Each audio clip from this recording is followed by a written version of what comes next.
Friends, welcome back to my channel. Radhe Radhe. आज मैं आपके लिए लेके आई हूँ तुलसी की माला। तुलसी की माला किस तरह की होती हैं और इनको पहनने से क्या क्या लाभ है, और हमें जब तुलसी की माला धारण करते हैं तो हमें किन नियमों का पालन करना चाहिए, बहुत ज़रूरी होता है, उनके बारे में आज हम बात करेंगे। ये सब जो रखी है तुलसी की माला है, मार्केट में जो आपको मिलती है वो ये इस तरह की माला मिलती है। ये तुलसी बिल्कुल ओरिजिनल तुलसी की माला है इस तरीके से। इसमें एक डार्क कलर, थोड़ा सा डार्क कलर में भी ये तुलसी की माला आती है, और एक होती है इस तरह की माला होती है, इसे बोलते हैं कंठी माला।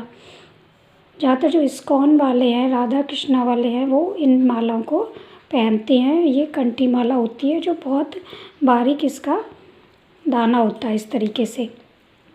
और जो नकली माला जो मार्केट में मिल रही है वो मैं आपको दिखाती हूँ। वो इस तरह की माला होती है। इसको बाज़ार में तुलसी की माला भी बोल के बेचते हैं दुकान वाले, और इसको चंदन की माला कहकर भी बेचते हैं, जो कि पूरी तरीके से नकली माला है। ये बिल्कुल साधारण लकड़ी की माला है, ये कोई तुलसी की माला या चंदन की माला नहीं है। तो आप जब भी मार्केट में ख़रीदें तो इस बात का ध्यान रखें कि तुलसी की माला किस तरीके की होती है। इस तरह की जो माला होती है इसमें हल्के हल्के इसमें कट भी होते हैं, क्योंकि लकड़ी को जब हम छोटे छोटे पीस करते हैं तो वो बिल्कुल गोल नहीं निकलती है लकड़ी, इस तरीके से उसमें कट आपको दिखाई देंगे। तो ये असली तुलसी की माला है। तुलसी की माला पहनने का हमारे हिंदू धर्म में बहुत विशेष महत्व है। हिंदू धर्म में तुलसी को तो वैसे ही बहुत महत्वपूर्ण माना गया है। जो सबसे शुद्ध पौधों में तुलसी का नाम लिया जाता है कि सबसे शुद्ध पौधा जो है वो तुलसी ही होती है। तुलसी भगवान विष्णु जी का सबसे प्रिय भी हैं, तो इनको उनकी भगवान विष्णु जी की पूजा में तुलसी का हमेशा ही प्रयोग किया जाता है। उसके बिना वो अर्पण नहीं किया जाता है। तुलसी के बिना उनके प्रसाद का अर्पण नहीं माना जाता है। इसके बिना पूजा अधूरी माना जाती है।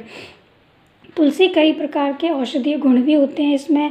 बहुत सारी बीमारियों में ये हमें बीमारियों से दूर भी करती है, और बहुत सारी बीमारियों में इसका सेवन करने से उन बीमारी का अंत भी होता है, जो बहुत ही शुभ है। अब तुलसी का माला किस लोगों को पहननी चाहिए, और इसको पहनने के बाद हमें क्या करना चाहिए, क्या नहीं करना चाहिए, इसके कुछ नियम होते हैं जिनका हमें पूरी तरीके से पालन करना चाहिए, वरना इसका नेगेटिव प्रभाव भी पड़ सकता है।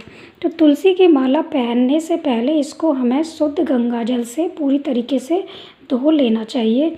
जब ये सूख जाए तब इसको हमें धारण करना चाहिए। भगवान विष्णु जी का नाम लेते हुए आप इसको धारण करें, उनका मंत्र का जाप करें, तब इसको धारण करना चाहिए। इस माला को धारण करने के बाद आपको रोज़ भगवान विष्णु जी के मंत्र का जाप रोज़ाना करना चाहिए, अगर आपने ये माला पहन रखी है। दूसरा, अगर आपने ये तुलसी की माला धारण कर रखी है तो आपको सात्विक भोजन ही करना है।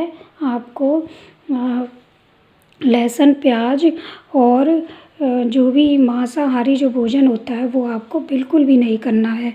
अगर आपने ये माला धारण करी है तो आपको मछली और मांस आदि प्रकार का भोजन बिल्कुल नहीं करना है, और ना ही आपको शराब का, मदिरा का सेवन करना है, क्योंकि सबसे शुद्ध है। इसको वरना भगवान विष्णु जी इस नाराज़ भी हो जाते हैं। और तुलसी के माला पहनने के बाद आपको, अगर एक बार माला आपने गले में धारण कर ली तो आपको इसे उतारना नहीं है, इसको हमेशा ही अपने गले में पहने रहें। अगर आप इन नियमों का पालन कर सकते हैं तो पहने, नहीं तो आप इसको अपनी पूजा में रख के इसका जाप भी कर सकते हैं। और तुलसी की माला पहनने के बाद आपको अपने मन को शुद्ध रखना है। आपको मतलब बुरी भावना किसी के लिए नहीं रखनी है। तो जो महत्वपूर्ण बातें हैं उनको आप ध्यान रखना चाहिए।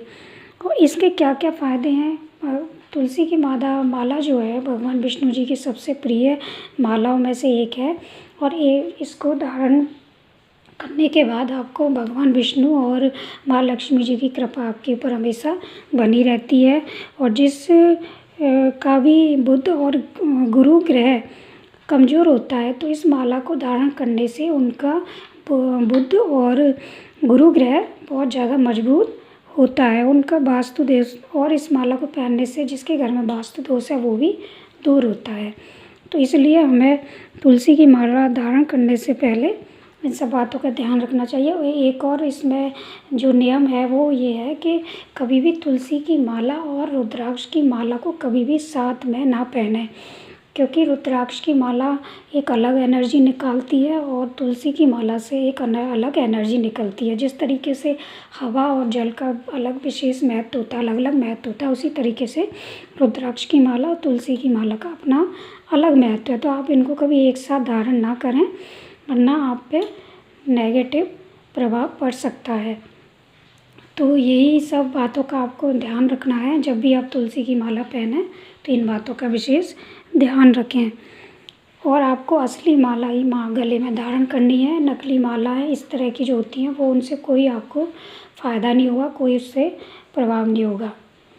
तो मैं आशा करती हूँ आपको ये वीडियो अच्छी लगी होगी। अगर आपको ये वीडियो अच्छी लगी हो तो प्लीज़ इस वीडियो को लाइक करें और चैनल को सब्सक्राइब करें। Thank you.